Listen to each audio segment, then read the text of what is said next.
What's going on, folks? Today I'm doing a speed up video about my process when I'm producing a single cover from start to finish. But first, let's do something to these bright lights. We need some mood here.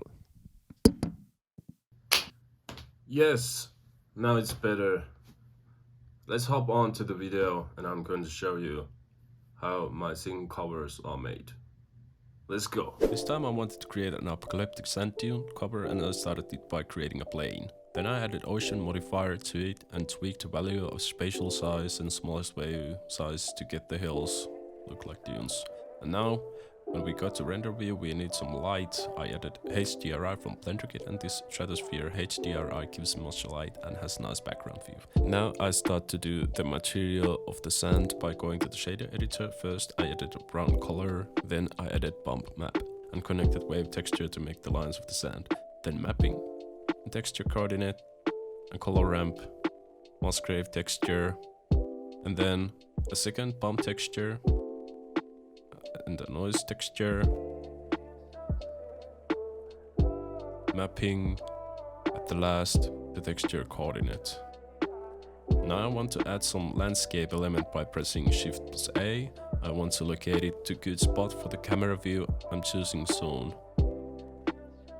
Then we import a model of a robot hand that we are using in this project and we're going to locate it. And I changed some random seed of the dunes to match it very well to the scene. And now we are locating the camera and adjusting the elements to get the best camera angle on the robot hand. And it really takes some time to get it look good for the idea that I'm having. It's like tweaking, adjusting. Then we add the camera and press Ctrl+Alt+Numpad 0 to position the camera to the view. I changed the resolution of the camera to 3K x 3K because it's the main resolution for covers. A little bit of adjustments to it and some blur to give it like a good depth of view. And now I want to add some sand particles to create a little noise on the view, and I added cube and put principal volume in it to create the mist. Yeah, I think we're ready now to render the image and hop on to Photoshop to adjust the coloring and layers.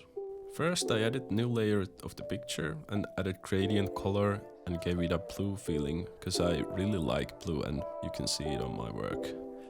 Then I added a new layer, Ctrl+J, and gave it a motion blur. And stack the layers and more blur to get some shiny effect. Then I started to choose some lines to the model to get some neon lights in it. Cause yeah, shiny lights is always nice and I really want to make the details of the model. And now the lines look like shit, but just wait. And then I'm adjusting the blending options to make it more shiny and adding a blur to it to give out the feeling like it's a neon light. Okay, I think it looks pretty nice. Now it's the time to add some overlays, and I often use these dust and plastic ones from Black Market. It's always good to have these kind of overlays to make more depth to the picture. And then I added a plain white square to give it more light, more shiny, more effect. And in the end I wanted to give it some vignette, don't know how it pronounces. And yeah, I think it's cool, nice. It's finished. Here is how it came up. And here's the comparison of the raw Blender picture and edit with a Photoshop picture. Thank you.